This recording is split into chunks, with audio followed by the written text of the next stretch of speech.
धर्म देख के तो आपने पीएफआई को बैन कर दिया, चलो साहब अच्छी बात है, आतंकवादी गतिविधियां कर रहे हैं, तो क्या वो आतंकवादी गतिविधियां 8 साल बाद दिखाई दी आपको? पहला प्रश्न तो ये आ रहा है 2014 से 2021 तक आप कहाँ सोए हुए थे? कर रही थी ना। तो 7 साल लग गए एजेंसियों को जांच करने में।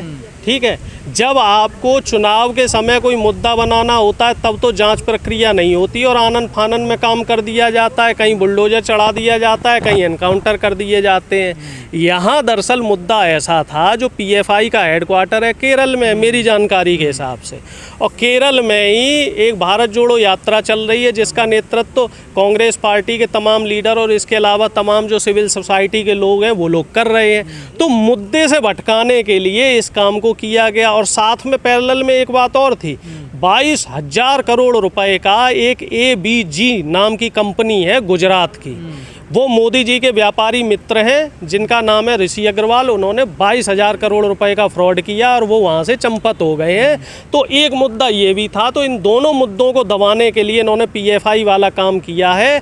इसमें मैं स्वागत तब करता जब विश्व हिंदू परिषद, बजरंग दल, RSS जैसे जो आतंकी संगठन है, अभी केरल में जो बम विस्फोट हुआ था उसमें RSS का हाथ था, और तमाम जगह इस तरीके से जो आतंकवादी गतिविधियाँ होती हैं, जहाँ लिंचिंग का काम होता है, जहां धर्म और जाति के नाम पे दंगे होते हैं, तो उसमें भी RSS के तमाम लोग संलिप्त रहते हैं। अगर इस तरह की जो RSS जैसी जो संस्थाएं हैं, विश्व हिंदू परिषद जैसी संस्थाएं हैं, बजरंग दल जैसी संस्थाएं हैं, इन पे भी अगर बैन लगा दिया जाए तो मैं खुले दिल से स्वागत करूंगा। एक तरफा जो नीतियां चल रही हैं, एक तरफा जो इनका वोट बैंक की राजनीति साधने के लिए जो काम चल रहा है, तो ये चीज़ें इस देश में नहीं चलेंगी। पीएफआई पे मतलब एक तरफा कार्रवाई हुई आपकी नज़र में? हाँ, दोनों तरफ से करो ना। पीएफआई बैन कर रहे तो RSS भी बैन करो। RSS को आपने छूट क्यों दे रखी है?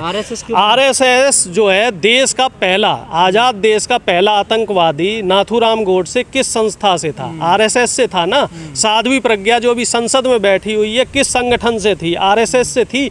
और ऐसे में हजारों नाम गिना सकता हूँ जो आतंकवादी गतिविधियों में लिप्त रहे और जो RSS से जिनके प्रत्यक्ष और परोक्ष रूप से संबंध है। तो कार्रवाई करनी है दोनों तरफ कीजिए। RSS तो राष्ट्रवादी संगठन है। मैं नहीं कहता साहब, ये तो कुछ चंद लोग जो बीजेपी के लोग हैं वो लोग कहते हैं कि राष्ट्रवादी संगठन है। इसी तरीके से जो कुछ लोग जो मुस्लिम पंथी लोग हैं वो ये कहेंगे साहब पीएफआई जो है वो राष्ट्रवादी संगठन है। पीएफआई पे टेरर फंडिंग आ रही थी जिसका हिसाब तो टेरर फंडिंग तो RSS पे भी आ रही है। टेरर फंडिंग तो दोनों तरफ आ रही है। कट्टरपंथ से जुड़ी हुई जो भी संस्थाएं हैं, चाहे वो पीएफआई हो चाहे RSS हो, दोनों पे ही बराबर सख्त कार्रवाई होनी चाहिए। दोनों को ही बाहर से फंडिंग मिलती है और दोनों ही लोग कट्टरपंथ को बढ़ावा दे रहे हैं और दोनों ही तरह की जो संस्थाएं हैं वो देश में सांप्रदायिक सौहार्द को बिगाड़ने का प्रयास कर रहे हैं। और इस तरह की जो गतिविधियां हैं जो दोनों ही तरह की संस्थाएं कर रही हैं, चाहे वो संघी करें चाहे वो मुसंगी करें, हमारा दोनों से ही विरोध है। हमारा देश अनेकता में एकता वाला देश है। हमारे देश में हर जाति हर धर्म का आदमी सदियों से रह रहा है, तब तो दिक्कत हुई नहीं। जब से ये बीजेपी सत्ता में आ गई तब से ये दिक्कत होने लग गई। कहा जा रहा पीएफआई सिमी के रास्ते चल रही थी। देखो, अगर चल रही है तो उस पर बैन लगाओ ना, रोका किसने है? लेकिन ये 8 साल बाद क्यों? क्योंकि भारत जोड़ो यात्रा चल रही है। ये फिर RSS के साथ भी करो ना। आप इसको चुनावी प्रोपेगेंडा क्यों बना रहे हो? आप विश्व हिंदू परिषद के लोगों पे कार्रवाई क्यों नहीं कर रहे हो? आप जो तमाम हिंदुत्व के नाम पे जो दंगे भड़काने का काम करते हैं, कपिल मिश्रा जैसे लोग, अनुराग ठाकुर जैसे लोग, मैं कहाँ बना रहा हूँ? ये मुद्दा तो बीजेपी बना रही है, क्योंकि गुजरात में और हिमाचल में चुनाव है। ये पोलराइजेशन करना चाह रही है, वोटों का पोलराइजेशन करना चाह रही है। आपने भी देखा होगा उत्तर प्रदेश सहित जब 5 राज्यों के चुनाव आए तो इन्होंने हिजाब का मुद्दा लगा दिया। जब चुनाव आता है, मैं पहले भी बोल चुका हूँ, तब ये धर्म की तरफ जाते हैं, तब ये हिंदू मुस्लिम करने का प्रयास करते हैं। अभी देखना ज्ञानवापी जैसी जो और मस्जिदों का जो जिन्न है वो फिर निकल के आएगा। फिर किसी तरीके से कोई नरसिंहानंद जैसा कोई और स्वघोषित जो धर्मगुरु है वो आएगा और धार्मिक भावनाएं भड़काने का काम करेगा। ऐसे तमाम धर्मगुरु बीजेपी ने पाल रखे हैं जो धर्म के नाम पर जो अपना धंधा करते हैं, धर्म की जो इन्होंने दुकान खोल रखी है और लोगों को पाखंड के नाम पे भटकाने का काम कर रहे हैं। तो ये लोग चुनाव से पहले देखना दंगे करवाने का प्रयास करेंगे। आपको नहीं लगता जितने भी देश में संगठन चल रहे हैं उनमें पारदर्शिता होनी चाहिए? बिल्कुल होनी चाहिए, इनकी ऑडिटिंग होनी चाहिए, फंड कहाँ से आ रहा है, कहाँ खर्च हो रहा है, इसकी पूरी जानकारी होनी चाहिए और एक स्वतंत्र एजेंसी इनकी जांच करे और पूरा इसका लेखा जोखा होना चाहिए कि इसमें जो गतिविधि है वो क्या है, उनका पूरा लेखा जोखा सरकार के पास जाना चाहिए और विपक्ष को भी इसकी पूरी जानकारी होनी चाहिए।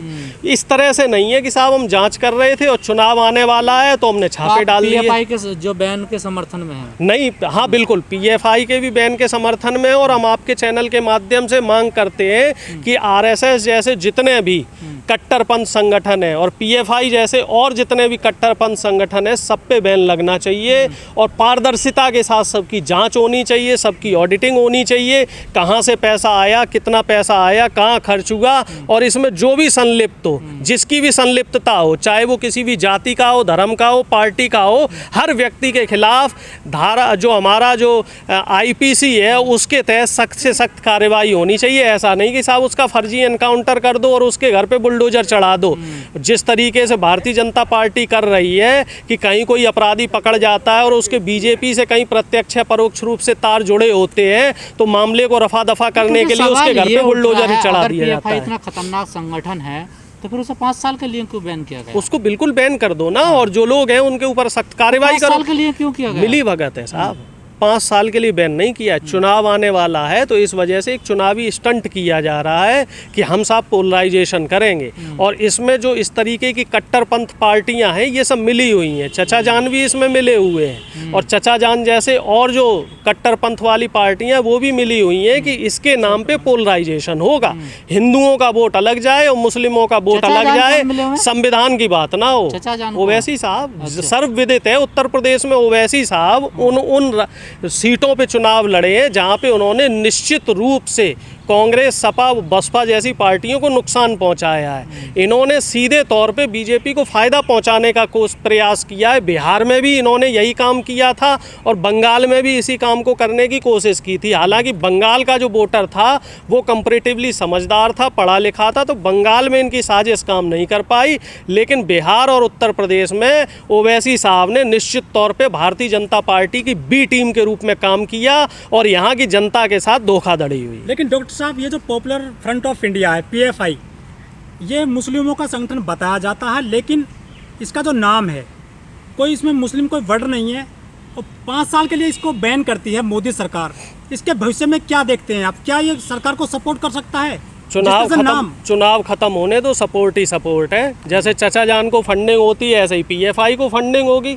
ये सब मिले हुए हैं। जैसे वो पहले एक सीरियल आता था ना शक्तिमान, तो बाद में पता चला था दर्शकों को कि गंगाधरी साहब शक्तिमान है। तो उसी तरीके से चाहे पीएफआई हो, सिमी हो, चाहे आरएसएस हो, बजरंग दल हो, इस तरह के जितने भी कट्टरपंथ संगठन है, जितनी भी कट्टरपंथ से जुड़ी हुई राजनीतिक पार्टियां हैं, इन सब के तार इस समय बीजेपी से, चाहे वो आप कह लो प्रत्यक्ष रूप से, अप्रत्यक्ष रूप से, डायरेक्टली, चाहे कान सीधा पकड़ लो, चाहे घुमा के पकड़ लो, सब मिले हुए हैं और जनता को ये गोलमोल करके घुमाने का, बरगलाने का, भ्रमित करने का और जनता को मुद्दों से भटकाने का प्रयास कर रहे हैं।